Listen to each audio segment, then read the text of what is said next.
So good morning to all of you. Thank you for coming to AXA's presentation on full year 2010 earnings. Presenting today will be Henri de Castres, Chairman and CEO, Denis Duverne, Deputy CEO, Gérald Darlin, Group CFO, and Marc Pearson, Nicolas Moreau, and Jacques de Vaucleroy, members of AXA Management Committee. A Q&A session will then follow the presentation. Henri, the floor is yours.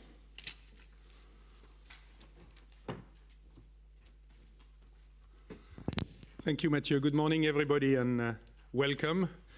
I'm happy to share with you today the 2010 earnings. But before going into the details of the earnings, I just wanted to remind you of what the global picture is for us, because I think it's important for you to understand what we have done in 2010, what we intend to do further and after that. The first point I'd like to make is AXA has been successful in building over the 25 last years a leadership position in our core businesses. We are the first global life insurer. We are the third largest property casualty insurer. We are a very significant player in asset management, and we've built this position successfully over the last 25 years, overcoming two very difficult crises, both at the beginning of this century and over the last 3 years, which makes us confident that we will continue to build further our businesses in the areas where we want to expand, adapting ourselves to the new world. What has been our journey? I mean, recently, 2007, 2009, we have weathered the storm. We have successfully gone through the financial crisis. Of course, there are areas of the business where we have seen some difficulties, and I think we have some lessons to learn from the crisis going forward. But overall, we have remained profitable, and we have solidified our positions. 2010 has been an interesting year. The earnings are, I think, overall satisfactory. They are setting the ground for our ambition, but it's also a year where we have started to reflect on the lessons of the crisis and where we have started to build for the future, which makes us confident that in 2011 and beyond, we will be in a position to further consolidate our leadership and combine value and growth. Let me briefly come back to what are our key beliefs, how do we see the world in our businesses, because I think it's important to understand where we are despite all the changes which have affected the financial scene over the last years. The first point which I think is important is to understand that mature markets will still represent the majority of the global insurance revenues midterm. Same thing in asset management, with some segments growing faster than the overall market and with pressure on productivity in these markets. The second point is that high growth markets will continue to experience a faster growth than mature markets. So this leads to the necessity of reorienting, repositioning the business. We have the very strong belief that in our businesses, diversification is an advantage. Diversification across businesses, diversification across geographical lines. We are convinced that proprietary networks are a strength, but also that we need to develop alternative distribution models which combines, I would say, all the advantages. We know also that it's critical for us to develop, on top of multi-distribution, multi-access to get closer to our customers. We think in asset management that active asset management has a value for our clients, has a value for us as insurers. So these are key beliefs which are leading us to, I would say, understand what the long-term pillars of our strategy should be, and it's leading us to reaffirm them. We will continue to focus on insurance and asset management on a worldwide basis. We will continue to look for geographical diversification, even if we want to be selective and have strong market shares in the markets we are in. We want a model combining multi-distribution and multi-access, and we want to have a more agile a more proactive portfolio and capital management, which leads me to underline the point where we as a group need an active transformation to reflect the post-crisis reality. We understand that there are things to learn and that there are areas where we need to transform or adjust the group. We want to focus in major markets in the segments where we think the growth is going to be higher than average. So it's going to be more selectivity in major markets. It's also going to be more aggressivity in emerging markets. We want to allocate a larger share of our capital to these markets, and as you have seen in 2010, we have already started that. The next point is about the balance sheet, the risks, and the flexibility. The crisis has made us see how we could improve our risk management. There are some areas where we've made mistakes, which we have corrected. It has also told us a lesson as far as financial strength is concerned. Even if our financial strength has remained significant, strong, we understand that we have probably at certain phases of the cycle underestimated the sensitivity of the market to the leverage, and this is something we want to take into account going forward. Last but not least, more than ever, we are convinced that the pressure on productivity is going to be high, and therefore we are going to insist on the efficiency of our operations. So you see, it's not a revolution, but it's an evolution and a transformation of the group, which we have started in 2010, confidently but very firmly. And if you look at what we've been starting to do, we have started to improve the margins in major markets, and you will see in the numbers, which are going to be detailed in a few minutes, that there has been a strong margin improvement. Look at what the margin increase on the new business value has been on the life side. Look at what our ability has been to increase prices on the property casualty segment. The second important point, as I was telling you a few seconds ago, after the more selectivity in the major markets, more aggressivity in the developed markets, our growth in the emerging markets has been stronger. Life and savings APE are up 25% with a very high new business value margin in high growth markets. The second point in high growth markets, if you look at property casualty, we've had the ability to very quickly grow our property casualty portfolios. We have, at the end of 2010, 1.3 million more clients than what we had at the beginning of the year.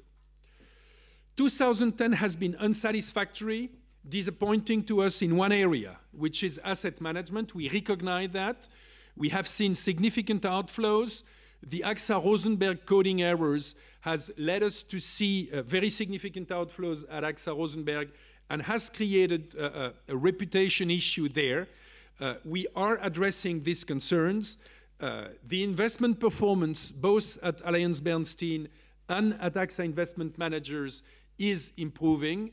There are areas within AXA Investment Managers which have had a very good 2010. So we think the asset management, after a difficult 2010, is well positioned to see a turnaround in the years to come.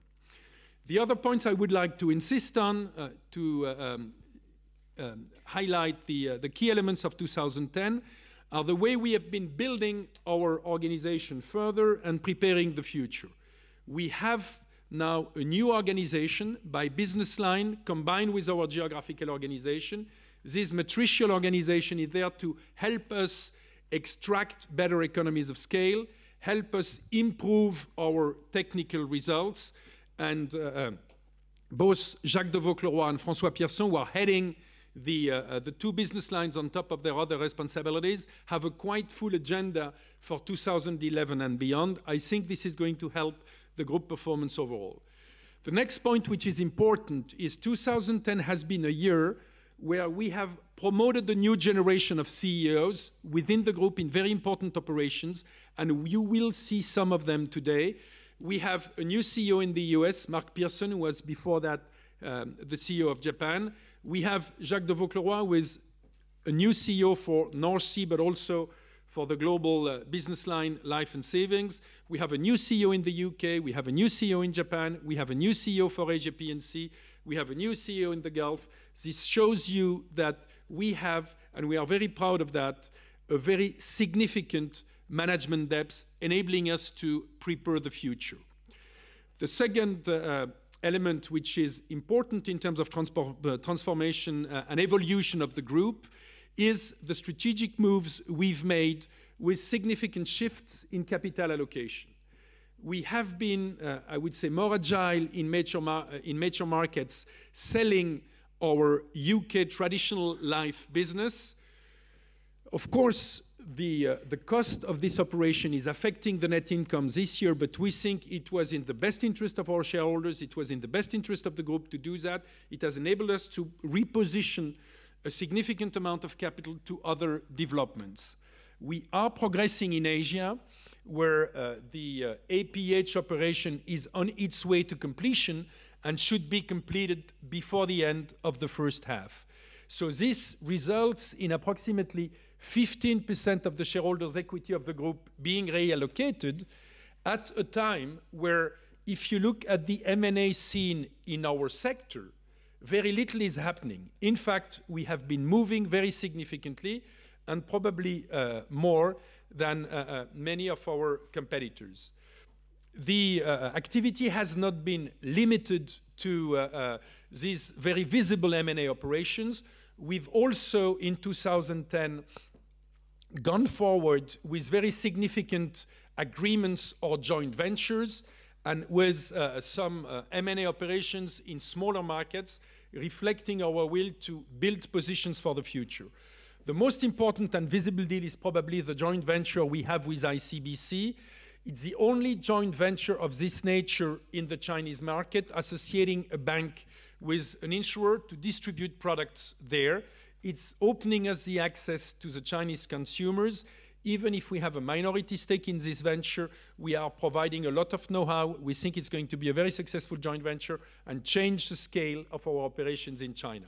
We've also been penetrating new markets: Romania, Belarus, Serbia, Azerbaijan, increasing our position in Malaysia. So this is part of our effort to build our position in emerging markets.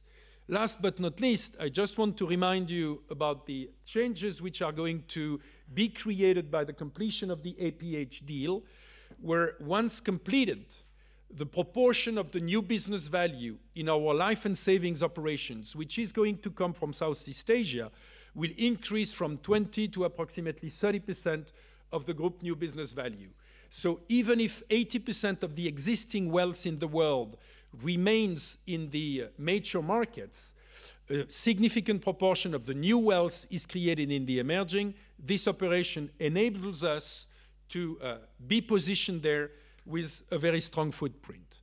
So let me now briefly go into slightly more elements as far as the earnings of 2010 themselves are concerned, before I hand over to Denis.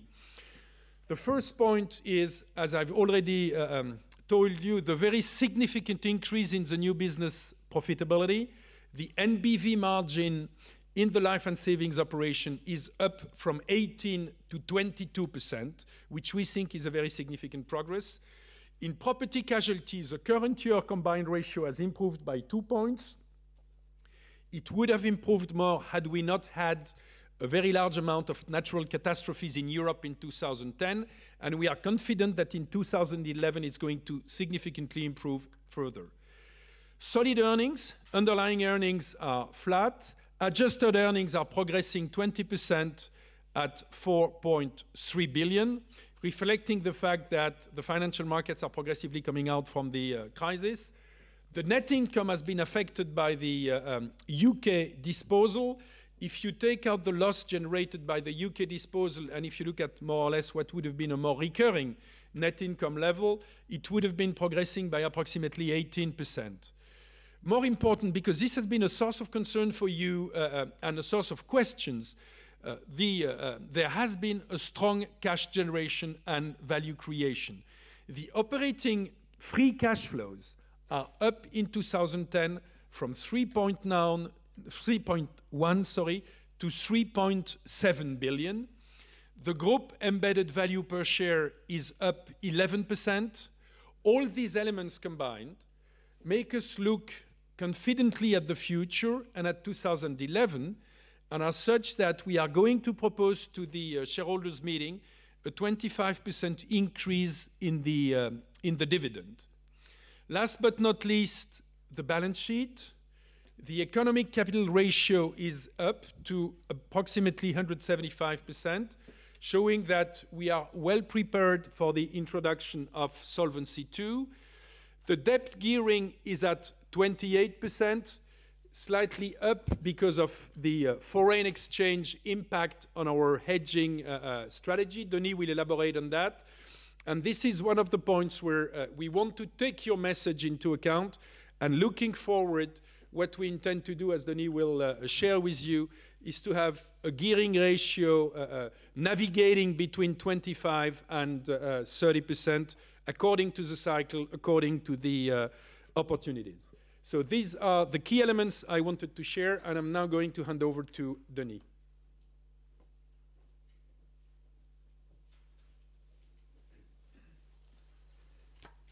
Thank you, Henri. Good morning, ladies and gentlemen.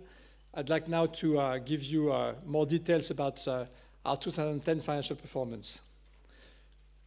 First, starting with the earnings of the group. Our underlying earnings, as Henri told you, are essentially stable compared to last year at 3.88 billion. The earnings are pretty much stable in life and savings and in property casualty. You see a dip of the asset management earnings of 26% on a comparable basis, which explains largely that on a comparable basis at a constant scope and currency, our earnings, underlying earnings declined by 3%, and I will come back to that later. Our adjusted earnings were up 20%, thanks mainly to higher realized capital gains and, more importantly, lower impairment charges than in 2009. Net income down 26%, and net income would have been up 18% if we had not sold the large part of our UK life operations with an exceptional charge of 1.6 billion. Finally, a strong value creation with our group EV up 11% to 14.9 euros. In fact, we had a 24% operating return on our group EV, which more than offsets the decline in interest rates, which reduces the total return to 11%. Our dividend per share increases by 25%. We have put it just at the bottom of our indicative range of 40 to 50% of our adjusted earnings. And this gives a dividend yield of 5.5% at the share price of the end of the year, or 4.5% at the current share price.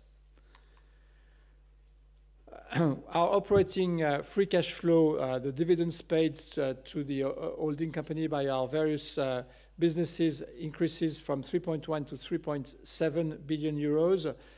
This is a topic on which we have given you more details starting at our November Investor Day. The increase is quite important on the life side, where our free cash flow increases quite substantially, and Gérald will come back to that later in the presentation.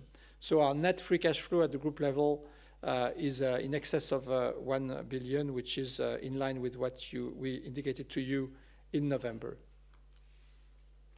Our balance sheet confirms its strength, Solvency I at 182%.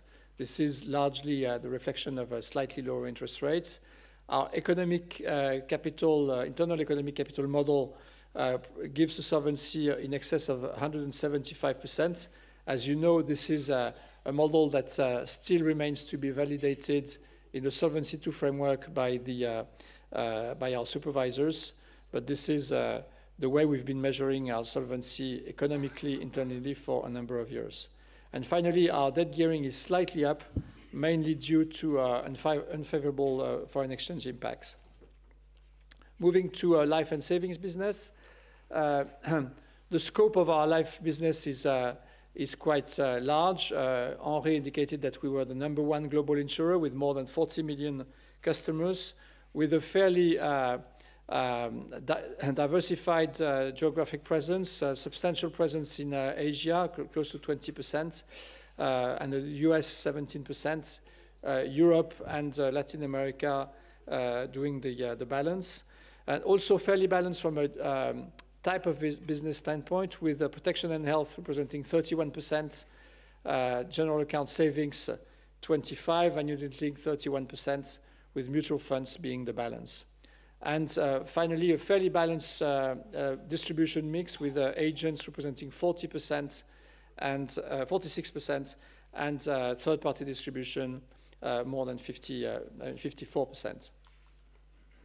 In terms of new business sales and margin, there is clearly a bifurcation between mature markets, where our new business sales have declined by 5%.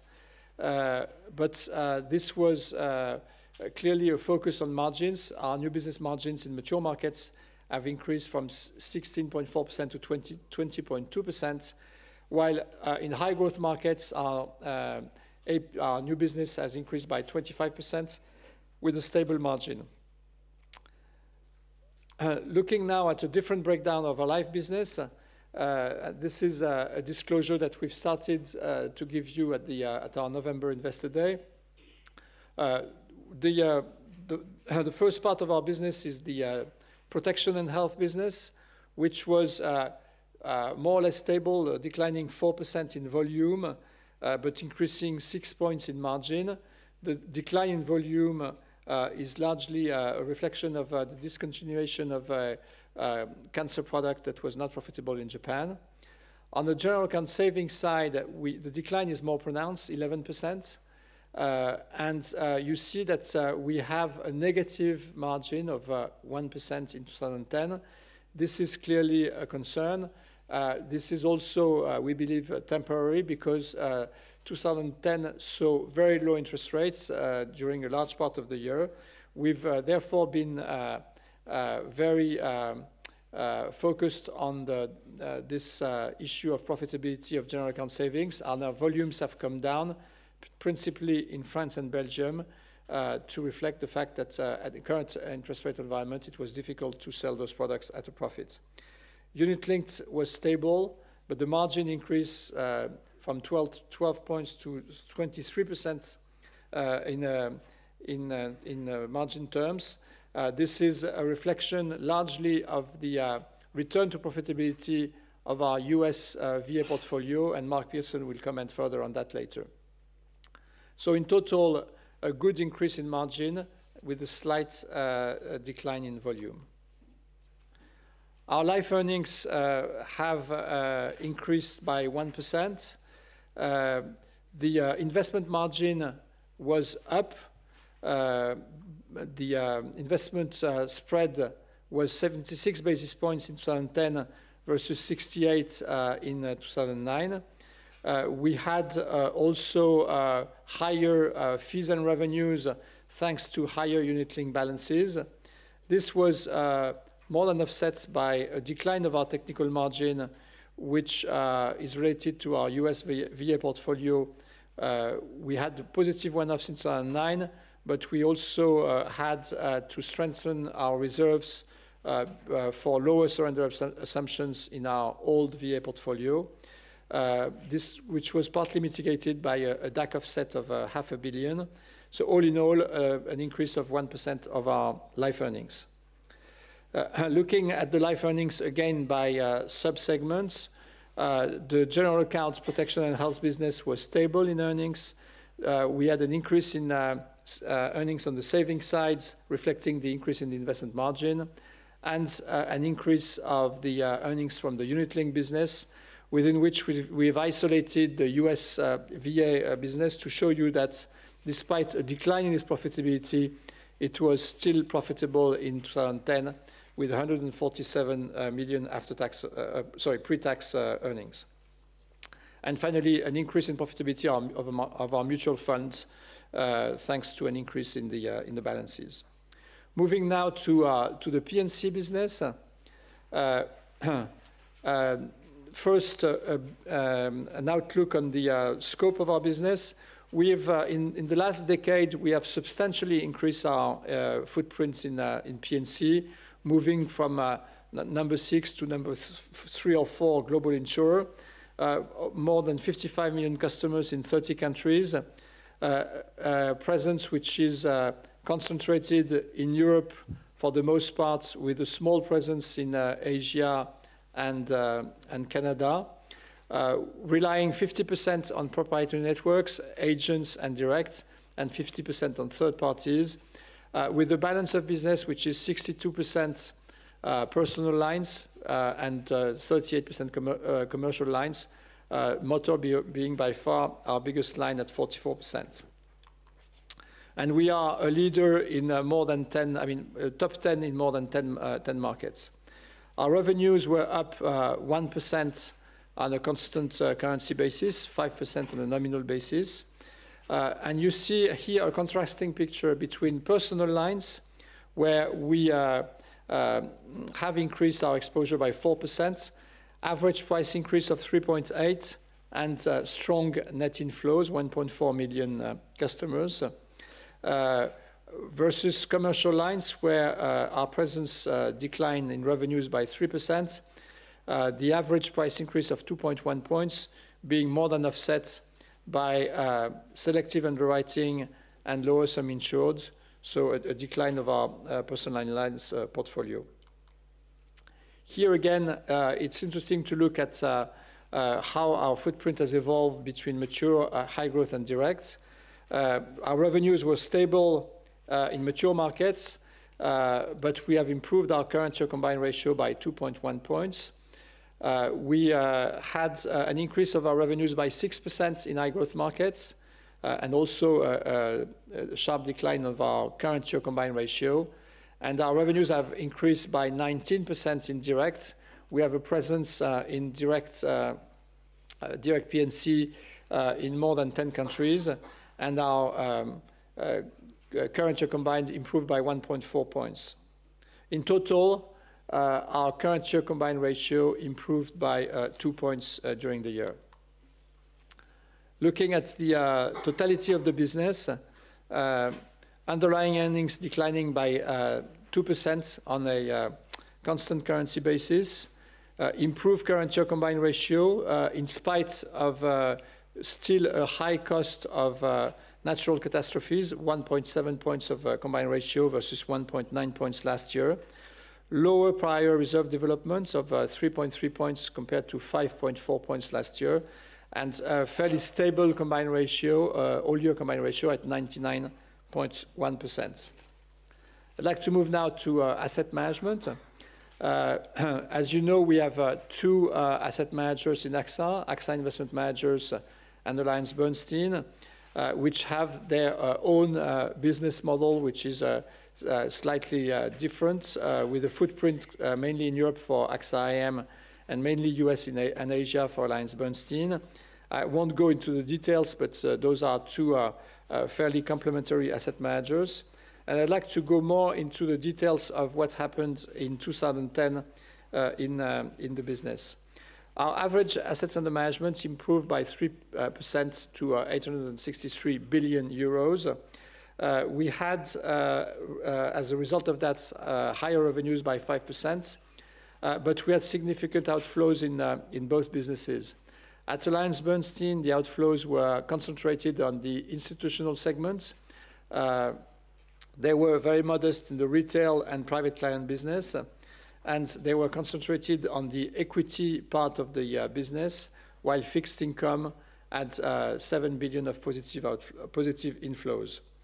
I'll come back to the investment performance a little bit later. At AXA IM, also significant outflows of 20 billion euros, with all the outflows concentrated on AXA Rosenberg at 29 billion, partly offset by positive inflows, net inflows in the other expertise for 9 billion. And the outflows were concentrated in the first and second quarter. Looking now at performance, first at AllianceBernstein, you can see on the top left of the slide that the performance since March 2009 has been quite substantially, this is the AllianceBernstein Global Value Fund, quite substantially in excess of the benchmark by more than 20 points. If you look at recent performance, there was one bad quarter, the second quarter of 2010, which corresponded to the euro crisis. But in all the other quarters since the second quarter of 2009, the AllianceBernstein Global Value Fund had an outperformance against the market. So we believe that AllianceBernstein has passed the trough in terms of its outflows, and its performance has clearly rebounded. Moving now to AXA IM. AXA IM has a number of expertise, both in the mainstream fixed income and equity areas, but also in the alternative space with real estate, private equity, fund of hedge fund, and structured finance. All these expertise are in very good shape, which explains the 9 billion positive inflows in 2010 compared to the 9 billion negative in 2009. And if you exclude the provision that was taken on AXA Rosenberg, the performance of the company is improving in terms of earnings.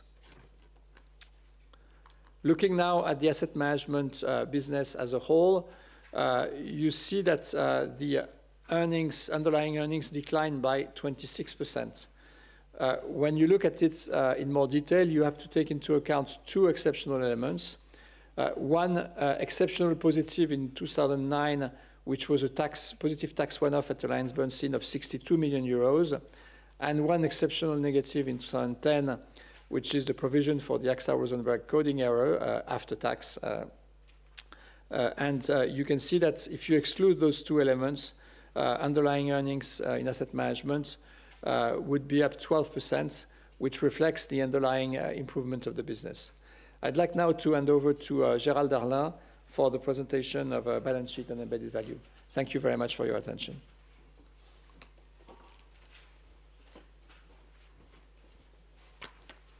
Good morning. Okay.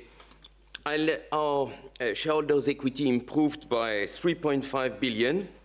And this increase was mainly explained by three different elements. The first one is the net income net of dividend.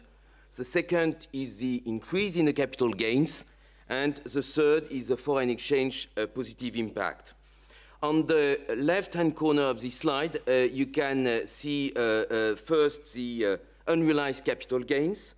Unrealized capital gains increased for both equities and for fixed income.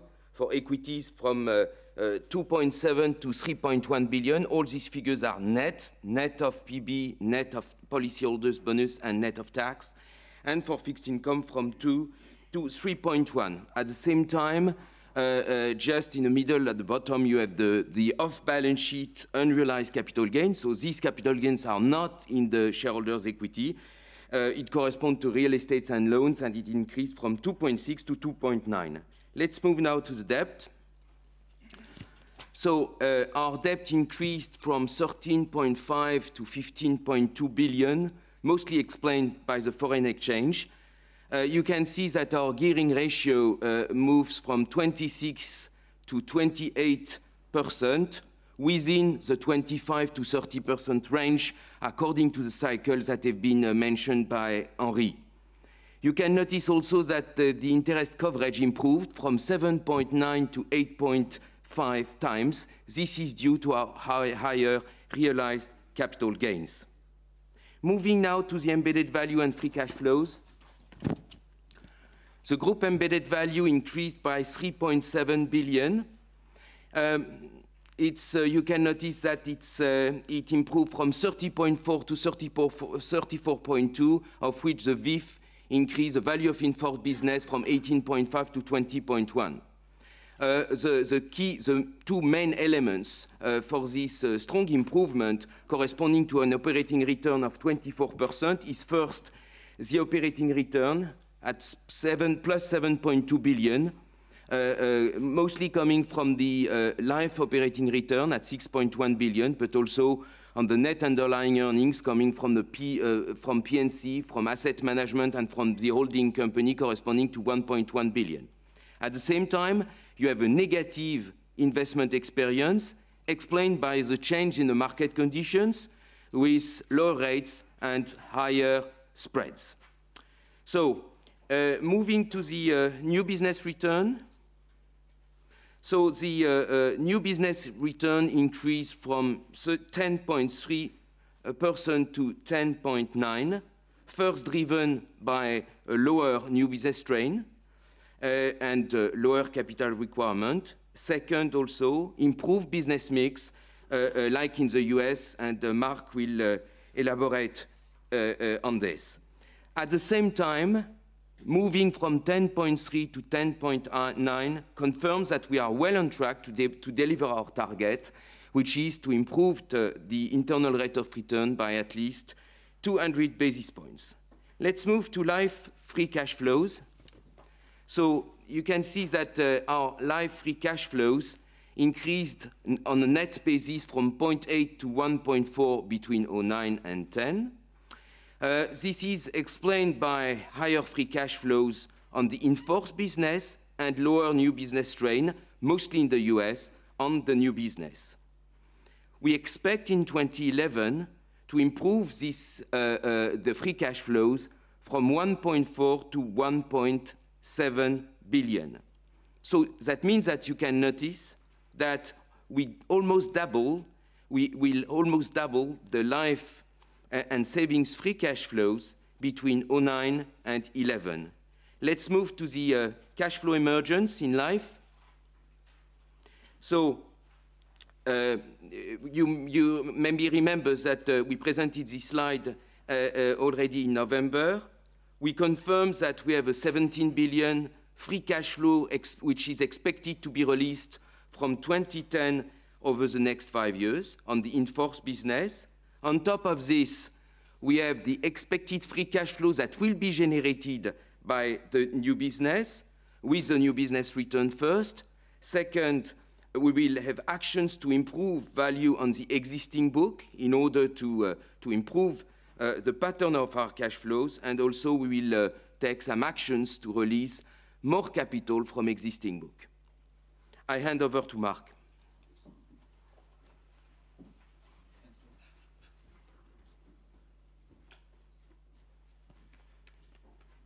Good morning, everybody. I'm Mark Pearson. Some of you may have met me at Investor Days while I was running AXA's Asian businesses, and more recently in AXA Japan.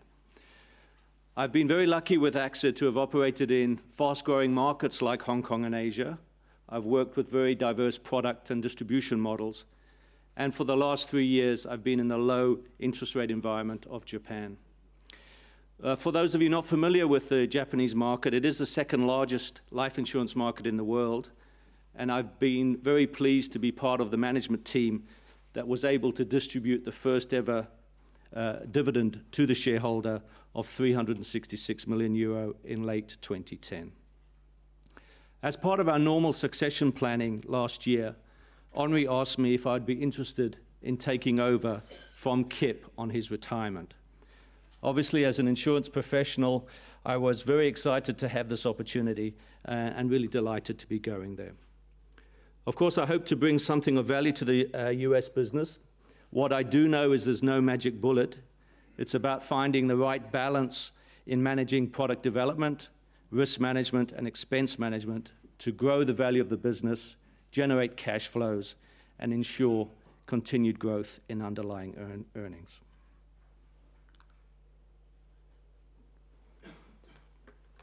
I took over in the US on the 11th of February, so it's very recent, but you will all know Henri, he doesn't believe in extended honeymoons. So I'm here to share with you my first impressions, and I'm very pleased we have in the audience Kevin Byrne, who will get all the technical questions we have today on the US. So, focusing on the US. In terms of volume of sales, we receive 70% of sales from our VA book. As you know, it's been a challenging area in the last few years, and we receive close to 30% of sales from our life portfolio. In terms of value of sales, of course, it's weighted heavily towards the life insurance book. On the variable annuity side, there's been a significant amount of work in the last 2 years to replace products, redesign risk profiles, and bring in new innovative offerings like retirement cornerstone and structured capital strategies. I have to tell you, as an insurance professional, I've been very impressed with the quality and the quantity of the new initiatives launched by the US team in 2010. It positions us well for the future. On the life side, we increased sales by 3% over the last year, as measured by APE. We are participating in markets we want to, and that we expect will be higher growth areas, such as variable life, universal life, and select term markets. I want you to know as well that I'm very comfortable with the multi-distribution approach we have in AXA Equitable, particularly when it's underpinned by such a large, professional, and highly productive sales force. We have more than 5,000 strong retail sales force with above average productivity and retention rates.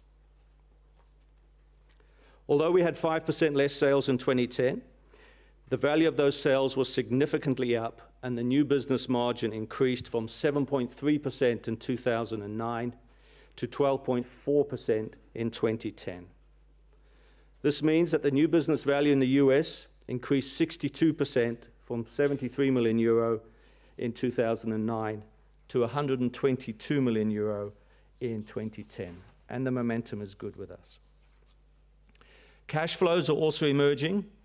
We've been able to increase statutory capital to $4.8 billion, and this is after paying a dividend of $370 million in Q4. For those of you who follow risk-based capital solvency, we had an RBC ratio of 380% in 2009, and for 2010, we expect this to be somewhere north of 400%. The key takeaway for me here is that we can pay dividends while supporting the increase in statutory capital.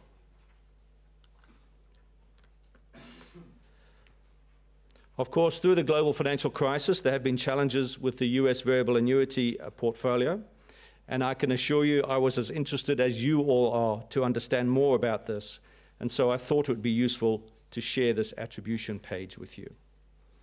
For me, the key takeaway is that there has been a positive contribution to underlying earnings from our VA portfolio, 159 million euro in 2009 and 98 million euro in 2010.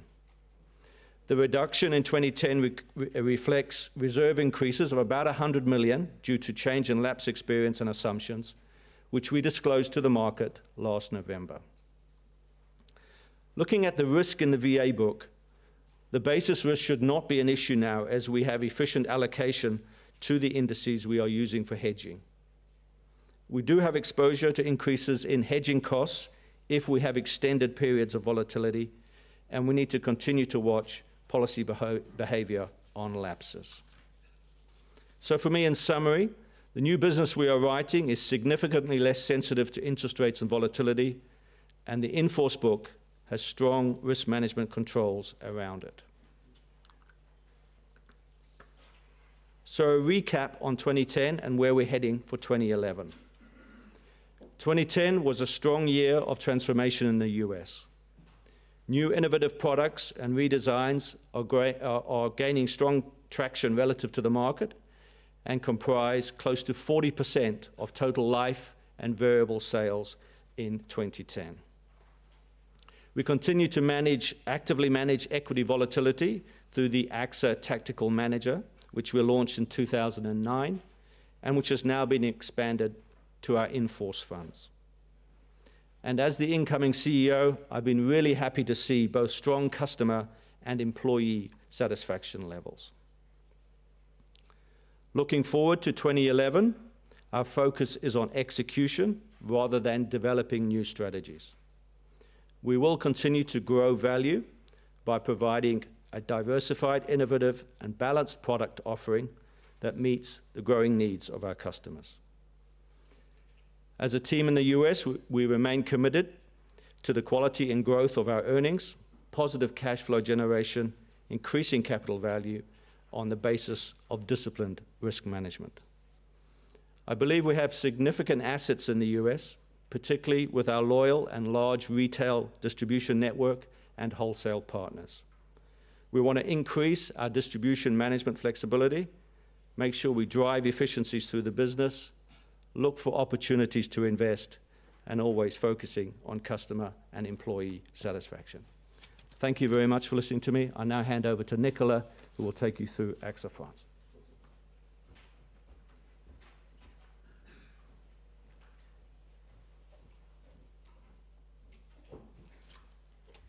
Thank you, Marc.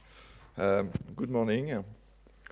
So I'm Nicolas Moreau, the CEO of AXA France. Like Marc, I've been part of the CEOs that have been changing roles in 2010.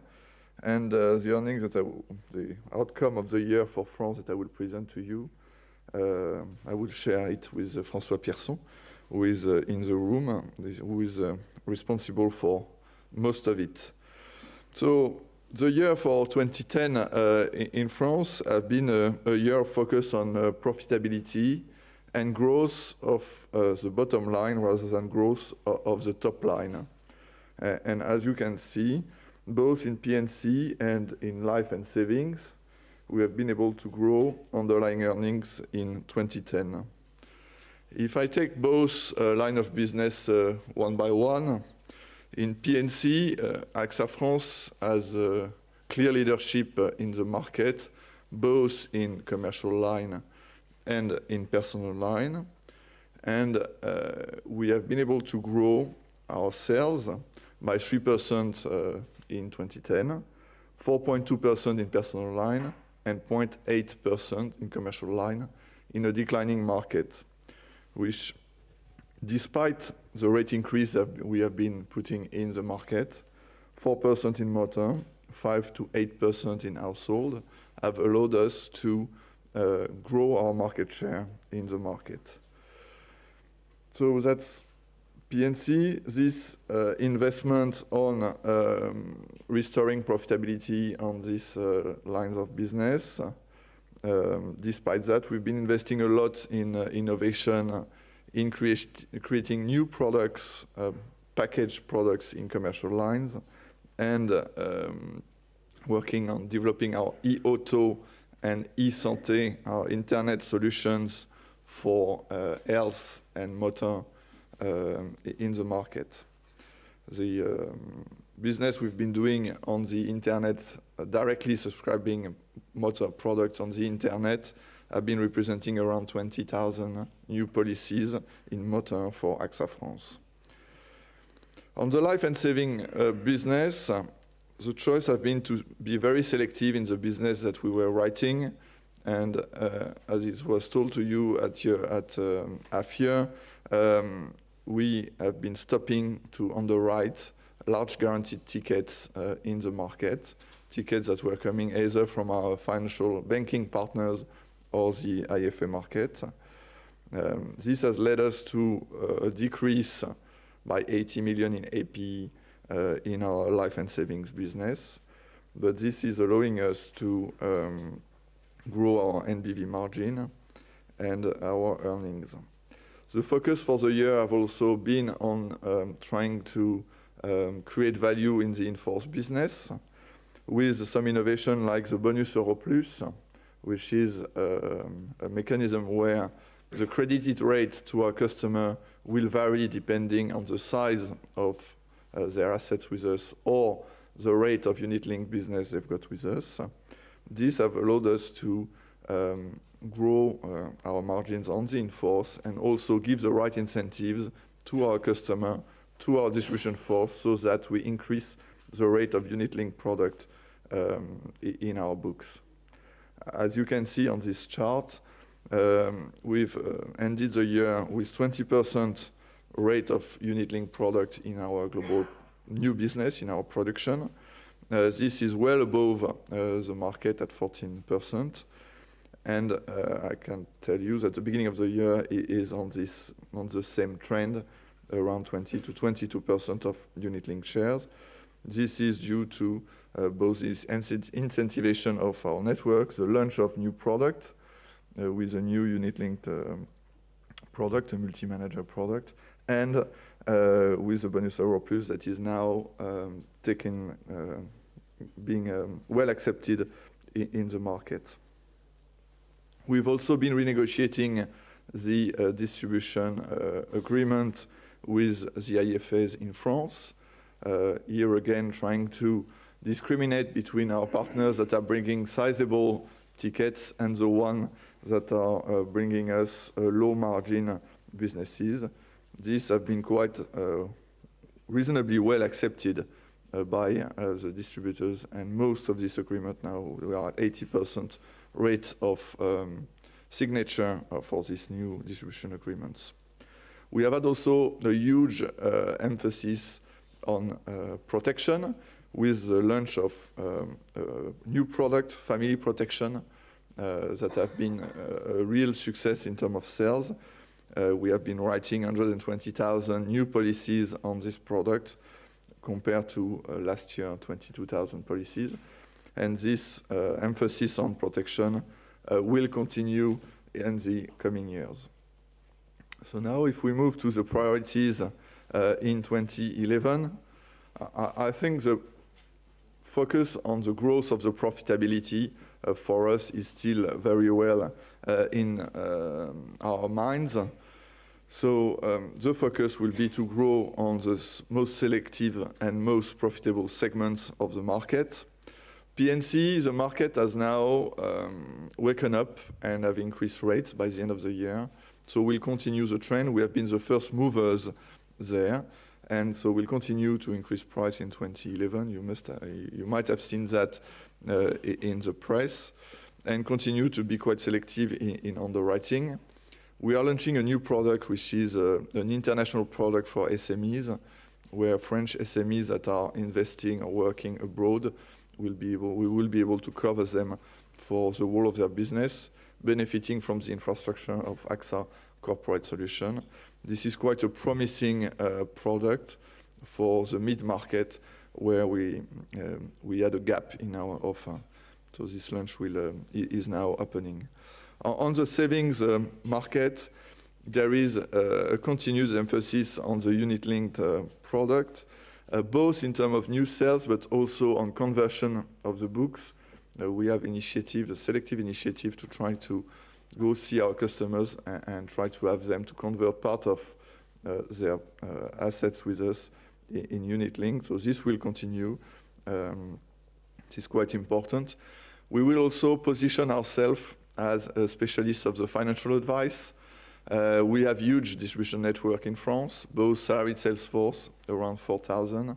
We've got a very specialized network of tied agents called A2P, AXA Prévoyance Protection. So A2P, they are around 800, and our generalist agent network, 4,000.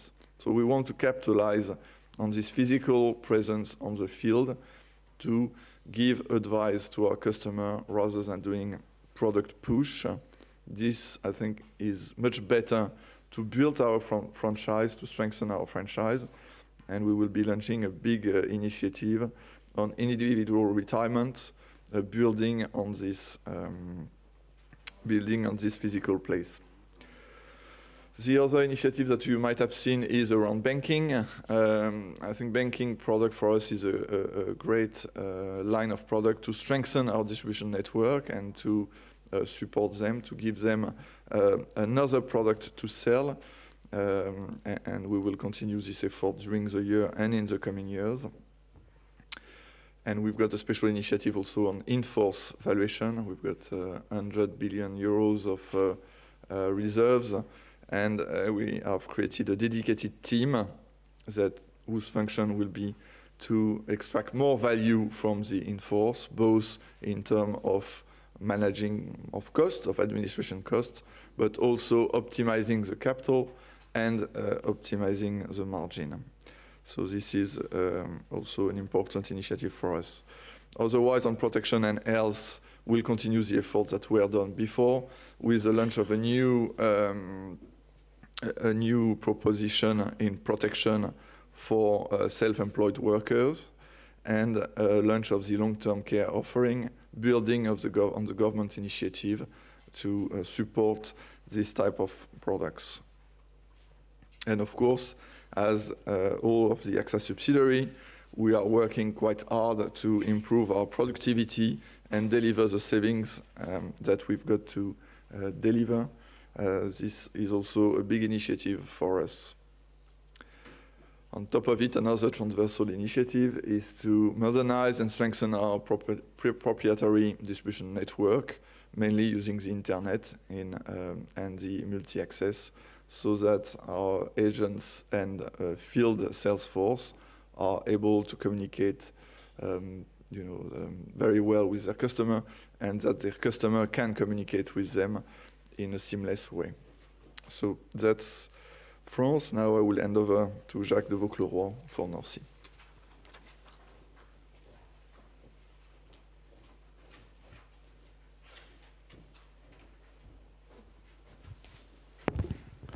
Good morning. North Sea, North, Central and Eastern Europe. This is a diverse region with mature countries and more agro markets. So no surprise that we have a dual approach where we will be, where we are focusing on profitability and value in the mature markets, and we're looking to accelerate and strengthening our growth position in the emerging part. I think the evolution in both our business line is exemplative on that side. On the life and savings side, you have seen in the mature markets a very, I would say, similar approach to what Nicolas described in France, reacting to the evolution on the interest rate side for repricing our product, both on the general account side and on the unit-linked side. You have seen repricing on the general account side, for example, in Belgium. You have seen VA repricing in Germany and Switzerland. At the same time, diversifying from our traditional approach and developing new products, clearly emphasizing protection in Belgium, but also in other countries, specifically in Belgium. We've launched in Germany a new long-term care product. In Germany, you have the traditional health product where you have the choice to remain in the public system or choose for the private sector approach. And you can also have an additional offering now. AXA Germany was the first one to launch it, which is a long-term, optional long-term product, which is covering, you could say, long-term illness. This was launched in May of 2010, and we were able to get a very nice success for this first year. AXA Protect Invest is a medium-term saving product with capital guarantees and the opportunity to benefit from the upside of the equity market. This was an innovative product that Switzerland had launched this year, another example of diversification from our traditional product. In the emerging market, there, on the contrary, trying to explore new growth avenues, first geographically, with the acquisition of a small life insurance company in Romania. We see that as the acquisition of the platform for then growing based on our own efforts. At the same time, we're trying to leverage the fact that we are in 6 different countries and developing one single IT platform for the entire region. We start in Poland. The idea is to do the rollout after in the other countries. Czech and Slovak will be the second countries to go through. This platform is looking at covering policy administration, claims, new business, money in, money out. So it's really, you could say, the central part of the value chain. And we start in one country. The first rollout is expected in Poland in the second part of this year. And finally, while pension products are very important, we have started already in 2010 and will continue in 2011, diversifying away from this pension product and offering, the traditional savings and pension product, mainly UL and protection. These products represent already 43% of the APE in 2010. On the P&C side, not very different also for the mature country from what you have heard from Nicolas. Clearly, on both, I would say, commercial and private lines, the focus is on improving the profitability of the book. You have seen in commercial lines a real pruning and a stricter underwriting that has been done in most countries, but specifically, you could say in Germany on the medical liability side, where the whole portfolio has been re-underwritten and where there have been new tariffs. The same occurred in Belgium on the work and compensation side. P&C market in North Sea or in mature countries has been quite diversified. The all-year combined ratio has been at 98.5, but with very, very big difference. Switzerland below the 90s. It was a fantastic and very good year in Switzerland. On the other hand, Germany, more natural events, more large claims, a little bit too many frequencies, too large frequencies. So there is clearly difference by countries, but the approach is the same. On the Central and Eastern European front, P&C is smaller for us, but we have important position in some countries, and Ukraine is one good example, where we are the #1 in that country with an 11% market share. The market itself was negative last year, but we were able to come with a positive growth, and we've gained market share. At the same time, the company is slightly profitable, which is, I think, a very good performance. And this has motivated us to continue to develop ourselves, and therefore that we did sign an agreement for the acquisition of the second largest insurance company in Belarus. It is, in fact, the largest private company in that country. Small country, but we see it as a growth opportunity, and in fact, we see it as a way to combine it with Ukraine in one geographical cluster. 2011, it's to a large extent more of the same, continue to develop the same approach for both life and saving and property and casualty. I've not mentioned distribution, but clearly we want to continue to reinforce our distribution capacity, proprietary network on one side, but also banks and brokers. We switch to Asia. I want to give you a quick focus on our operations in Asia. First, and I think it was already presented before, very large sales growth in the region, 39%, which is certainly one of the best, and that has been done in all our channels, but particularly in bancassurance. We'll come back on it. It's not always known, but we have a very leading position in Indonesia and Philippines, where we are ranked both second, #2, in both markets. We have also significant market shares in Hong Kong, Thailand, and Indonesia. For example, in Thailand, we are the #5 in new business. In Indonesia, we are second in new business. Henri did mention the partnership with ICBC, which is for us a very important development in China. You see on the left part of the slide that we are very diverse in terms of distribution. We have a real multi-distribution model with the agents, which is in fact at the origin the traditional way of distributing products in Asia, where our focus is on productivity.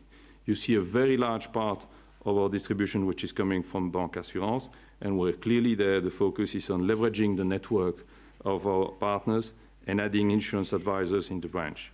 And you see then in other, this is aiding to a large extent the emergence of a new type of distribution like telemarketing, and telemarketing is growing very well in Indonesia, Philippines, and Malaysia. Right side is a zoom on our bank partners. I will not cover ICBC, as already been done. In Indonesia, we are in a partnership with Bank Mandiri, which is the largest retail bank. The bank delivers, the bank joint venture delivers 64% of the sales. This is a bank with close to 1,800 branches in the country, so very, very solid position there. In the Philippines, we are in partnership with Metrobank, which is the largest private bank. There we have about 600 branches, also very strong position. Same for Thailand, with Krung Thai Bank, the second largest bank, close to 1,000 branches in the country. It delivers about 50% of the sale in the country. So you see very, very solid position, and to a large extent, this is not easy to get this type of agreements. There are not many of these banks that are available for partnerships, so clearly very strong strategic position for us, which is to a large extent we believe will give us a long-term sustainable advantage in the region. Thank you very much.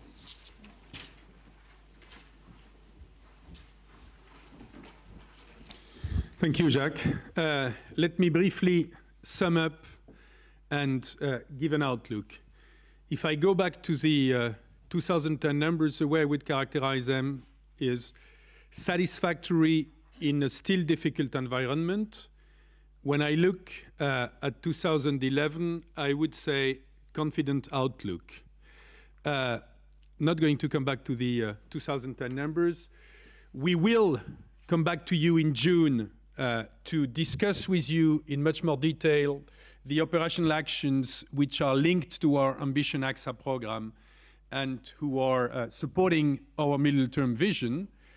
The way I would characterize the view we have at this stage is simple. It's selectivity, aggressivity, efficiency. Selectivity in the major markets to be able to capture profitable growth. Aggressivity in the emerging markets to build on the fact that the growing proportion of the new wealth will come from these markets.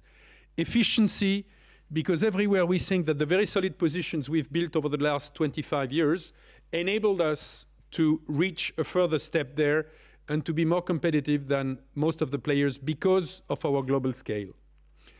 If I look at the immediate actions for 2011, which are making us confident that 2011 is going to be a year of progress, the things I would highlight are in life and savings, the acceleration of profitable growth. The world economy is improving. We should benefit from it, and we will, on top of that, benefit from our own actions. We think we will see an increase in unit linked. We think we will see a further improvement in margins. We will also insist on the cash flow. We think we will achieve the 1.7 billion of free cash flow generation on the life side. On the property casualty side, we are pretty confident that we will bring the current year combined ratio further down to around 100% because we'll be able to push further price increases and because we will also benefit from our productivity gains. In asset management, where no doubt 2010 has been a difficult year with a lot of headwinds, we think that we have a significant turnaround potential. So all in all, if I sum it up, we are emerging from the second crisis we've gone through in a decade. We've learned our lessons from the mistakes we've done. We have very strong positions worldwide, and we are confident that the efforts we are doing, joined to the gradual improvement in the world economy, are going to benefit us and position us well for the future. That's it, and we are now ready to answer your questions. Thank you.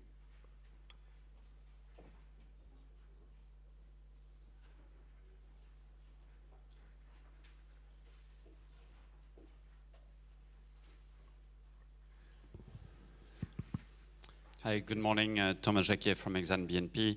I have three questions. The first one on the Chinese deal with ICBC. Is there any figure you could share with us beyond the number of branches that ICBC has? In particular, do you have a midterm ambition in terms of market share in this market? My second question is a more technical one. 2 days ago, we had the US budget, and apparently they plan to change what they call the dividend received deduction. Is it going to have an impact on your business and on your account? And my last question is regarding external growth. How would you rank currently your appetite for sizable operations or beyond the small deals we are supposed to see? Thank you. So we'll take all these questions. I mean, I'll take the first one. I suggest Mark takes the second one, and Denis will take the third one. On China, of course, I mean, ICBC has an impressive number of branches, but the way I would address the issue is different. If you look at the Chinese market, the foreign insurers have a market share there are 23 foreign insurers in China. Their market share in the life segment has decreased over the last 10 years from 10% of the market to 5%. If you look at the biggest Chinese players, one by one, they have more than the total share of the foreign insurers. ICBC is the largest bank in China. It's the only joint venture they have They have a lot of distribution agreements in insurance, but they are non-exclusive. The only joint venture they have is the joint venture they have with us. And their intention is to have a very significant market share in the global Chinese, I mean internal Chinese life and savings market. So, and which means that they want to be among the first 5, 6, 7 largest players in China.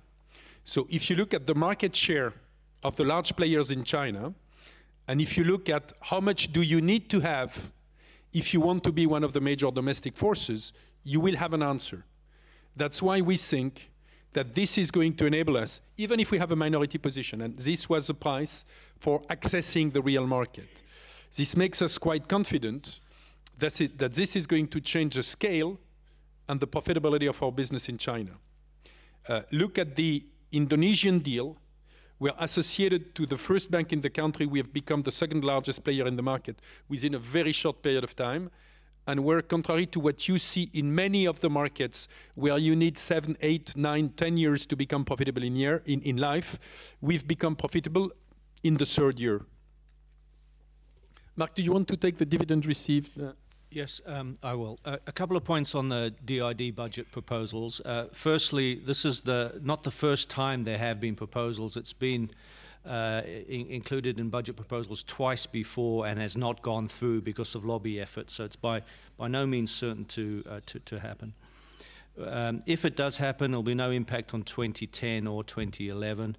Looking further out, if we do crude estimates on it, the maximum impact to us would be about 7% of earnings, US earnings. That's our estimate.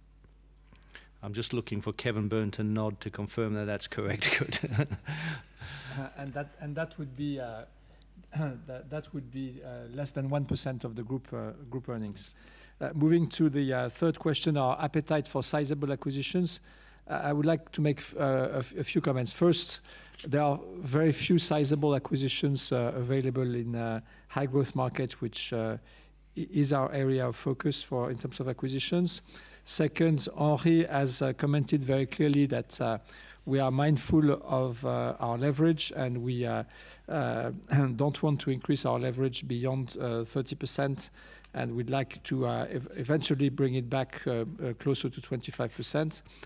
Therefore, if we have sizable acquisition opportunities in the near future, we would have to find ways to reallocate our capital and make also disposals to fund those acquisitions.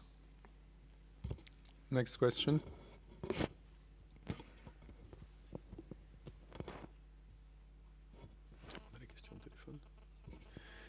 Do we have questions on the phone? Okay. Jean d'Herbecourt. Yes, sir. Okay, go ahead. Hello. Yeah. This is Jean d'Herbecourt from Chevrolet. Yeah, actually, I had a question on the P&C.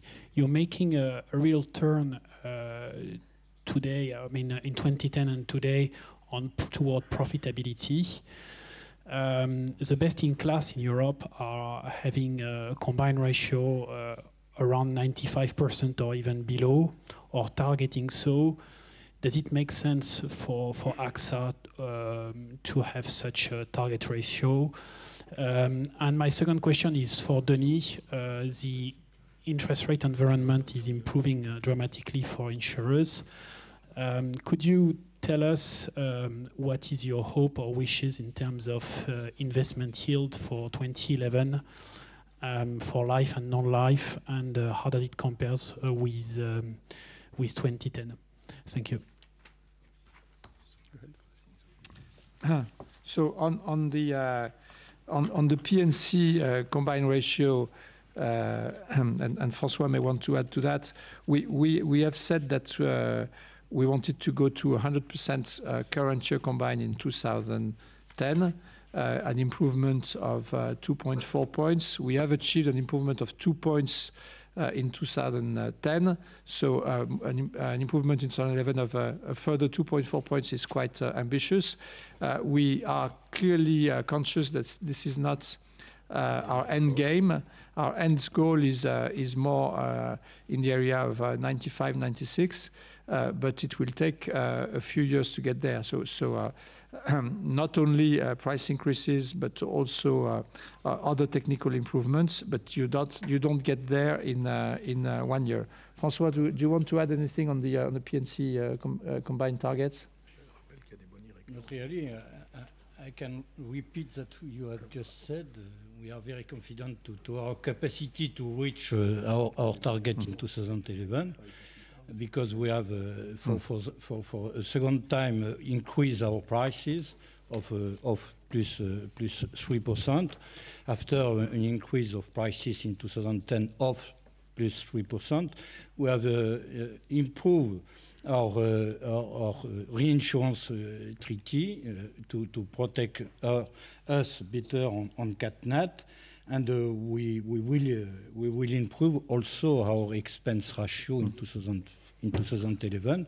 So we are very confident in this, in our capacity to reach our target, and for the next year we'll do better.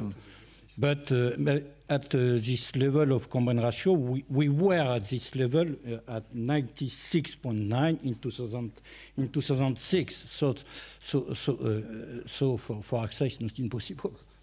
Yeah, and I mentioned our current year combined, which is 102.4, but our all year combined is at 99.1, and we continue to expect that we will be able to improve it. Now moving to the yields on our portfolio. Our portfolio yield in underlying terms was 4% in 2010, and on an adjusted basis, including capital gains, 4.1%, both in life and in P&C. As you know, the duration of our portfolio is between 5 and 6 years on P&C, and between 8 and 9 in life. Therefore, the increase in the interest rates only translates into an improving yield gradually over time. So we should expect to have a slight pickup in 2011. I don't know, maybe between 10 and 20 basis points. Gérald, any clearer view on the pickup in yield in 2011? Yes, let's say around 10 basis points. Yeah. At the same time, that's true for P&C. For life, it doesn't mean that it will mean 10 basis points as a whole on the margin side. Next question. Yes. Société Générale. I got 2 questions, please. First, the first one is related to asset allocation. Could you update us on your strategic asset allocation under Solvency II? I mean, would you consider that you are currently well diversified, or more precisely in terms of risk appetite? Would you consider that you would be ready to take some more risk on the asset side? You are buying private equity, etc. Considering as well that the beta of the stock ultimately is attached to the liability side rather than to the asset side. The second point is on any update on fiscal changes in Europe. We talk a lot about fiscal deficits in Europe. Could you update us in France, but maybe as well in other European countries where we are there? Thank you. Okay, Gérald, would you take the first one and take the second one? And yes, as far as the asset allocation is concerned, Emmanuel, we can say that, and maybe you can refer to page 33 of the appendix, and you'll have on this slide the asset allocation. So not a lot of change compared to last year. The main class of assets remains the fixed income for 83%. The second part of your question was about, are we prepared for Solvency II? Yes, we are prepared for Solvency II, and as you know, we are already managing our company from a risk point of view in a Solvency II environment. Our listed equities represent 4 points. On top of this, we have private equity, and you will see in the graphs that we increased our private equity. Today, it should represent 1.4 points. And keep in mind that in order to benefit from the rise of the equity markets, we have also the possibility under a Solvency II environment to buy options. which means that we can benefit from the rise of the market without involving a lot of capital. Last but not least, we're still benefiting from an environment today where the spreads are quite high and they remain at a high level, even staying on excellent risk, since the average rating of our portfolio is of our fixed income portfolio is still single A+. On the fiscal changes in Europe, 2010 has been affected by additional taxes on financial institutions in some of the European countries. It was not, on the total, an insignificant number. We hope 2011 is going to be quieter, but with all the governments trying to reduce their budget deficit, it's clear that financial institutions are our target. Having said that, I would say we are not seeing immediate threats. We have been, with Jacques, more concerned by what we have seen in Central and Eastern Europe related to pension funds, where some governments have clearly taken steps in the wrong direction. As far as the tax landscape in France is concerned, how could I put it diplomatically? It's difficult to see as of today what the I would say what the final line is going to be. Nevertheless, we have the feeling, especially listening to some members of the parliament, that the life insurance is probably not the #1 target, because I think the national representation starts to understand that if you want to have long-term investments in this country, the best way is probably not to destabilize life insurance, which has been a form of long-term savings and probably one of the very few ones in this country. So I think the argument about long-term investments are needed if you want to have growth and employment is an argument which is starting to be well understood. So this makes us probably marginally more optimistic, even if at this stage there is not a lot of clarity. If I may add one point on taxes, our underlying tax rate was up 4 points in 2010 compared to 2009, but we are still benefiting from positive one-offs, tax one-offs overall. So our pre-tax numbers would have been better than our post-tax numbers, but we still have positive one-offs. Next question. We have a question from Mr. Farouk Hani from Morgan Stanley. Sir, please go ahead. Hi, thank you very much for taking my question. Good morning. I've got a few sort of number-type questions. Firstly, I noticed that you started paying a dividend from the US. I think you said $270 or $370 million.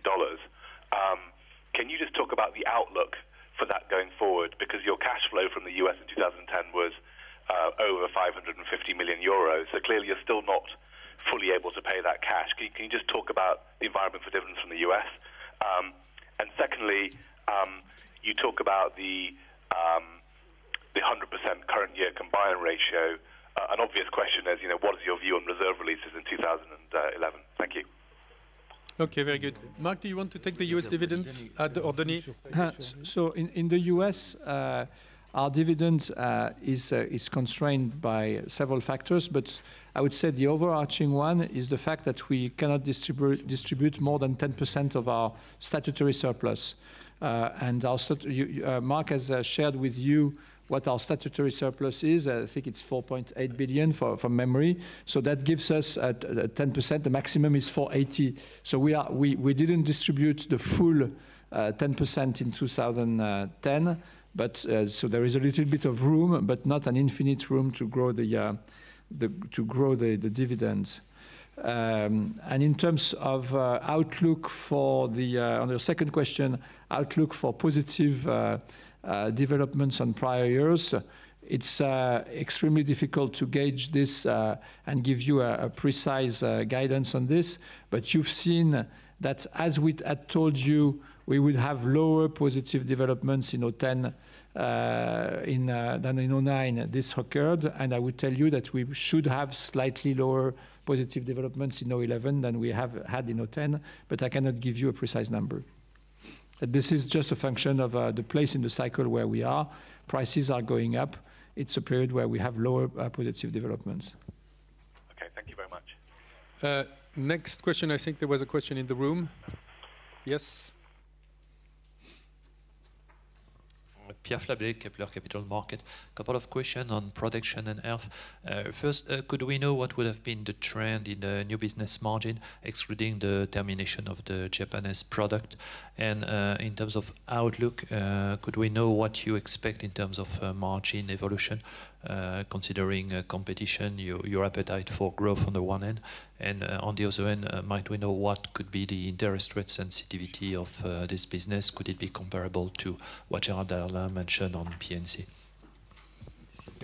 Gerald, so that means that we thought to be sure I understand your question. Your question on Japan was which one? What would have been the margin without the cancellation of the cancer product? Oh, that means that the trend is still up. That means that we have a downtrend in terms of APE, but in terms of NBV margin, we are still on a positive trend. So that's what I can tell you. And you can see in the appendix on page 23 of the press release that in Japan we have a 76 NBV margin, 76% NBV margin, which is plus 14%. That's in the middle of the page. So you can see that this cancellation of these products has had a negative impact on the APE, because APE is at minus 18%, of which we could say that the cancer products maybe explains 15% roughly. So you can see that these initiatives had a quite positive impact on the margin. Precisely, that was my question. Without this positive push, generally speaking, in other area, are margins stable, positively evolution positive, negative? It's positive. Okay. And for the outlook? Protection and health is clearly a segment where we want to allocate more capital, because we see it as an area where the margins are better and where the business is more resilient. On the margins in the new business, you have the sensitivities in our embedded value report. So the evolution of the margin is going to be a combination of the evolution of the mix. And as Henri told you, we should expect to have a higher proportion of unit link, which is positive for the margins. And if interest rates continue to go up, this also translates into higher margins. If at the same time we have slightly higher volumes than in 2010, we would have also a benefit in terms of unit costs. So the outlook for the margins is clearly positive. Next question. Do we have questions on the phone?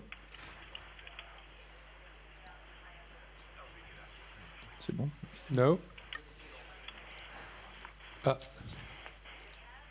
you please raise your question? We have a question from Mr. Nick Haim from Nomura. Sir, please go ahead. Oh, yes. Hello there. Can you hear me? Yes, Nick, we hear you. I wanted to ask what sort of group earnings growth you think is realistic going forward. I mean, if we look back to the old 2012 targets, you were targeting something around 15% growth per annum. And I wondered if you could sort of share with us what level of growth you think is realistic in the new environment, and also which products, which countries, any color that you can give us on that. Thank you. Great question, Nick. You know that we do not want to, I would say, give too precise a guidance. I think we've been giving you the, I would say, the elements to build what should be the prospects.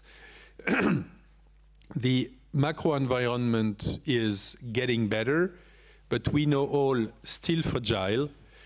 we think that there are elements which are going to enable us to grow the earnings coming from the macro environment and elements which are going to come from our own actions. It's clear that increased macro growth will help P&C. It's clear that increasing interest rates and growing equity markets will help both P&C and life. We think that our actions to improve the underwriting, to focus on profitable products, and to decrease the costs are going to help our own operations. All this makes us confident in the future, but I will stop short of giving you a precise number. I think we can have attractive numbers, but I will stop short of giving you a very precise number because I don't want to be trapped in a situation where we give a precise figure assuming a certain evolution of the external world and then see a very different evolution of this external world which impacts us without then people understanding that this has an impact. So we are confident in our businesses. We think that the efforts we are doing joined to the improvement in the macro outlook are going to, I would say, help us show more palatable figures going forward, but I won't give a very precise figure. Thank you for that. I mean, I can understand entirely that you don't want to give a precise figure. Could you give us some sort of degree of, your confidence? I mean, if markets are reasonably stable, would you say, for example, that double-digit growth is something that you would be targeting at a group level? Nick, double-digit starts at 10 and ends at 99. It's a pretty broad range. Okay, thank you very much. Last question. We have a question from Mr. Andrew Green from Autonomous. Sir, please go ahead. Good morning, all. A couple of questions, actually. Asset management represents 7% of your underlying earnings at the moment. Now, I understand there's a bit of sort of pick-up and recovery in that, but are you happy with the scope of your asset management contribution to the overall underlying earnings, given the fact that it's obviously a powerful cash generator and has been a powerful driver of earnings for some other groups who've got larger asset management components within their overall group? That was one question. The second question was on the life investment margin, which I think expanded from 68 to 76 basis points in 2010. Could you talk a little bit about why that was and what the prospects for the investment margin are for 2011? Okay, thank you, Andrew. I'll start with asset management, and Denis and Gerald will take the second question. The asset management was clearly the difficult spot of 2010 because of the outflows and also because of the, I would say, exceptional hits we had to take in the earnings related firstly to the coding error at Rosenberg and also to a certain extent to a one-off on real estate at Bernstein. So what we think is that, we won't see exceptional negative one-offs in 2011. Second, what we think is that with the gradual improvement in the financial markets, the asset base should go up. Thirdly, we think that with the improvement in the investment performance at Allianz Bernstein and the good investment performance at AXA IM, the outflows should progressively take a better look. So clearly for us, asset management looking forward is one of the areas where we think there is a significant turnaround potential in terms of earnings and in terms of, I would say, cash earnings. Having said that, I mean, we all know that once you have some damage to an investment management franchise, you do not turn that around in 6 months. It takes a longer period of time. But as Denis was showing you in the core presentation, we think that there things are as much as they can well on track at Bernstein and at IM. So it's an area where we think we will see earnings increase going forward and therefore also the cash generation increase. On the on the investment margin, the improvement in investment margin was more related to a decline in the crediting rates than it was related to an increase in the earned rate. There was a modest increase in the in the earned rate, but a more substantial decline in the crediting rate. We believe that the current margin is sustainable. I would not commit to an increase of that margin. We believe that, again, we've seen the trough here in terms of investment margin in 2009, and we are confident that we can maintain it. We would not commit to an increase of that margin going forward. Okay. Thank you very much, ladies and gentlemen. We will be in London this afternoon, and we thank all of you for having been present here in Paris this morning.